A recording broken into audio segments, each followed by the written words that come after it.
दिल्ली शहर का इतिहास अपने आप में अनोखा है। आज ये दुनिया के सबसे बड़े लोकतंत्र की राजधानी है। लेकिन दिल्ली सिर्फ आज के भारत की राजधानी ही नहीं है, बल्कि इससे पहले भी दिल्ली अलग अलग साम्राज्यों की राजधानी रही है।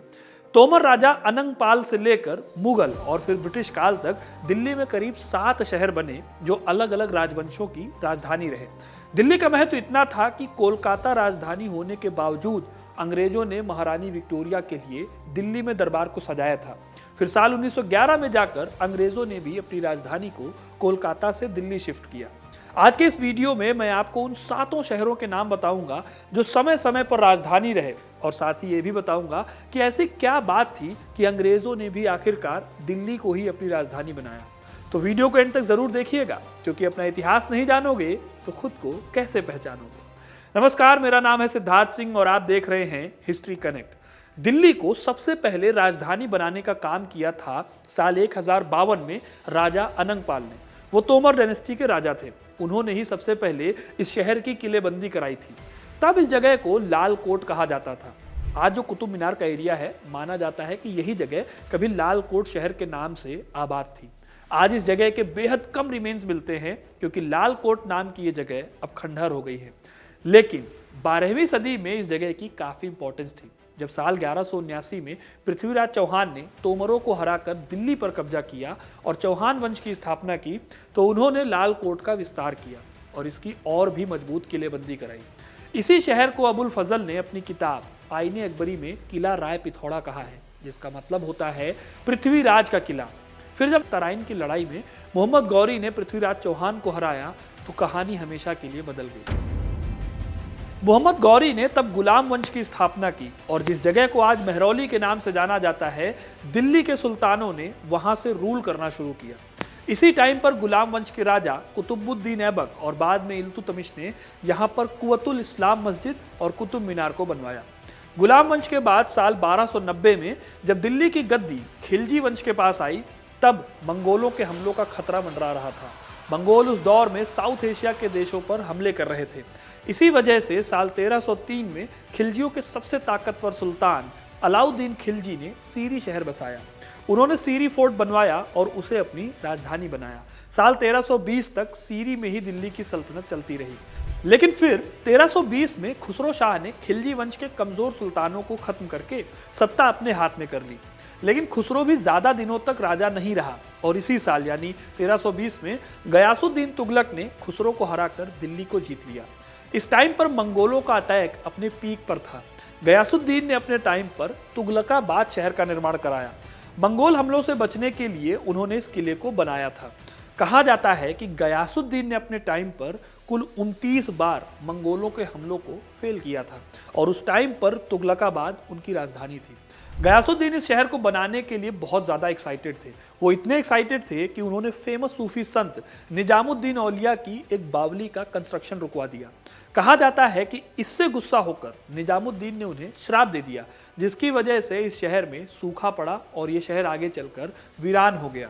फिर इसके बाद दूसरे तुगलक सुल्तान मोहम्मद बिन तुगलक ने इसकी जगह पर जहां पनाह शहर को बसाया, जो कि साल 1326 में बनाया गया। इस शहर को किला राय पिथौड़ा, सीरी फोर्ट और जहां पनाह फोर्ट को सर्कल करके बनाया गया था। साउथ दिल्ली के एक बड़े एरिया में, जिसमें कि आज IIT दिल्ली और सतपुला की रेंज शामिल हैं, वहां पर इस शहर के अवशेष आज भी दिखाई देते हैं। मोहम्मद बिन तुगलक के बाद जो अगले तुगलक राजा बने, फिरोज शाह तुगलक, उन्होंने भी अपनी खुद की राजधानी बनाई। अभी तक जितने भी सुल्तान या फिर राजा थे, उनकी राजधानियों का सेंटर साउथ दिल्ली में था। लेकिन फिरोज शाह तुगलक ने दिल्ली के उत्तरी हिस्से की तरफ मूव किया। उन्होंने यमुना नदी के पास फिरोज शाह कोटला शहर को बसाया। इस दौरान उन्होंने खिड़की मस्जिद, 64 खंबा और 12 खंबा जैसी बिल्डिंग्स भी बनवाई। दिल्ली का जामा मस्जिद भी उन्होंने ही बनवाया था। तुगलकों के बाद यहाँ पर लोधी वंश का राज रहा, जिसके राजा इब्राहिम लोधी 1526 की पानीपत की लड़ाई हार गए, और बाबर ने दिल्ली पर कब्जा करके मुगल वंश की नींव रखी। लेकिन यहाँ एक इंटरेस्टिंग पॉइंट ये है कि बाबर ने दिल्ली पर कब्जा जरूर किया, लेकिन उसने अपना शासन आगरा से चलाया। फिर आगे चलकर बाबर के बेटे हुमायूं ने दिल्ली में दीन पनाह नाम से एक शहर बसाया, लेकिन वो शहर पूरा नहीं बन पाया, क्योंकि एक तो वो अपने भाइयों से उत्तराधिकार की लड़ाई लड़ रहे थे, तो वहीं दूसरी तरफ शेर शाह सूरी उसके लिए बहुत बड़ा खतरा बन गए थे। शेरशाह की वजह से ही हुमायूं को सब कुछ छोड़कर लाहौर की तरफ भागना पड़ा। फिर साल 1540 में शेर शाह ने दीन पनाह शहर के काम को कंप्लीट कराया, जिसे कि आज पुराने किले के नाम से जाना जाता है। यह दिल्ली का छठा शहर था। शेर शाह की मौत के बाद भी इस किले से कई रूलर्स ने अपना काम चलाया।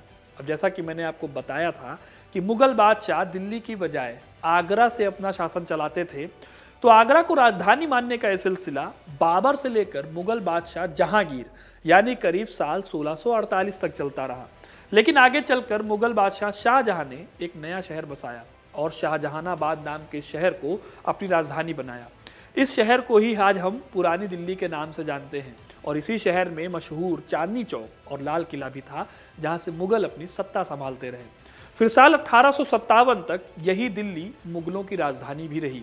इसके बाद जब मुगल कमजोर पड़े तो उनकी जगह पर दिल्ली की सत्ता पर अंग्रेज काबिज हो गए।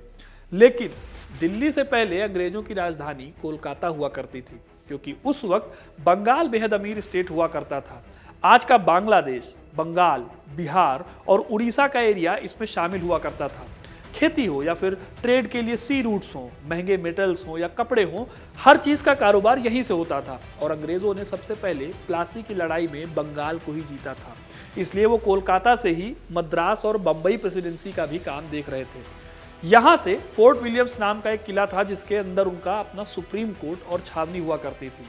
1857 के विद्रोह के बाद जब अंग्रेजी सरकार का भारत पर पूरी तरह से कब्जा हो गया, तब भी उन्होंने कोलकाता को ही अपनी राजधानी बनाकर रखा। साल 1911 में जाकर अंग्रेजों ने अपनी राजधानी को कलकत्ता से दिल्ली शिफ्ट किया। लेकिन इसका मतलब ये नहीं था कि वो दिल्ली को भूल गए थे। उनके लिए दिल्ली कितनी इंपॉर्टेंट थी, इस बात का अंदाजा आप इस बात से लगा सकते हो कि साल 1876 में जब ब्रिटिश क्वीन को भारत की सत्ता ऑफिशियली सौंपी जानी थी, तब कलकत्ता राजधानी थी। उसके बावजूद अंग्रेजों ने दिल्ली में ही सभी राजकुमारों को और राजाओं को बुलाकर अपनी ताजपोशी कराई। इसी इवेंट को इतिहास में दिल्ली दरबार के नाम से जाना जाता है। लेकिन ये सिर्फ अकेला इवेंट नहीं था, ऐसे ही 2 और दरबार बुलाए गए जो कि दिल्ली में ही बुलाए गए, क्योंकि अंग्रेजों को इस शहर की हिस्टोरिकल इंपॉर्टेंस पता थी। एक कहावत भी तब कही जाती थी कि दिल्ली पर जिसने राज कर लिया, समझो उसने हिंदुस्तान पर राज कर लिया। लेकिन दोस्तों, सोचने वाली बात यह भी है कि प्लासी की लड़ाई के भी करीब 150 साल बाद ऐसा हुआ क्या कि अंग्रेजों ने अपनी राजधानी को दिल्ली शिफ्ट कर लिया। असल में अगर देखा जाए तो इसके पीछे 2 बहुत बड़ी वजह थी। पहली वजह यह थी कि बंगाल का विभाजन हुआ था। असल में कलकत्ता 19वीं सदी के आखिर तक इंडियन नेशनल मूवमेंट का गढ़ बन चुका था। कई लीडर्स यहाँ से अंग्रेजों के खिलाफ दोबारा आवाज उठाने लगे थे। ऐसे में साल 1905 में बंगाल को भाषा और धर्म के नाम पर 2 हिस्सों में बांटने की सोचने लगे अंग्रेज। ऐसा करके वो हिंदू मुस्लिम यूनिटी को तोड़कर नेशनल मूवमेंट को डिवाइड करना चाहते थे। इस प्लान के आते ही देश भर में इसका विरोध शुरू हो गया। इसके साथ ही अंग्रेजों के सामान का बहिष्कार भी शुरू हो गया था। इसलिए अंग्रेज इस तरह के पॉलिटिकल अनरेस्ट से दूर होना चाहते थे, जो उनके बिजनेस को भी नुकसान पहुंचाए। ऐसे में दिल्ली उनके लिए बेस्ट ऑप्शन था, जो कि इतने सालों से एक सेंटर के रूप में स्टैब्लिश था। एक और भी बड़ा रीजन था जिसने दिल्ली को सेंट्रल जगह दिलाई। देखिए, साल 1909 में इंडियन काउंसिल एक्ट आया, जिसमें कि लेजिस्लेटिव असेंबली में इलेक्टेड मेंबर्स को इंट्रोड्यूस किया गया, यानी कि इन मेंबर्स के लिए अब चुनाव शुरू हो गए थे। ऐसे में काउंसिल्स का महत्व बढ़ने लगा था। इसीलिए ब्रिटिशर्स को एक ऐसी सेंट्रल लोकेशन की जरूरत थी जहां से वो एफिशिएंट तरीके से देश के हर हिस्से के साथ कोऑपरेट कर सके। इसके लिए दिल्ली कोलकाता से कहीं ज्यादा सेंट्रल लोकेशन थी। इन सारी वजहों के चलते ही साल 1911 में दिल्ली को राजधानी बनाने का प्रस्ताव लाया गया, जो इसी साल पास हो गया। फिर फाइनली दिल्ली भी अंग्रेजों की राजधानी बन गई और अंग्रेजों ने यहाँ पर अपने लिए अलग शहर बनाया, जिसे हम लुटियंस दिल्ली के नाम से जानते हैं। तो दोस्तों, ये थी दिल्ली की राजधानी बनने की कहानी। आपको ये कहानी कैसी लगी हमें कमेंट करके जरूर बताइएगा। वीडियो को लाइक और शेयर करना ना भूलें और ऐसी तमाम इंटरेस्टिंग कहानियों के लिए हिस्ट्री कनेक्ट को सब्सक्राइब जरूर करें। धन्यवाद।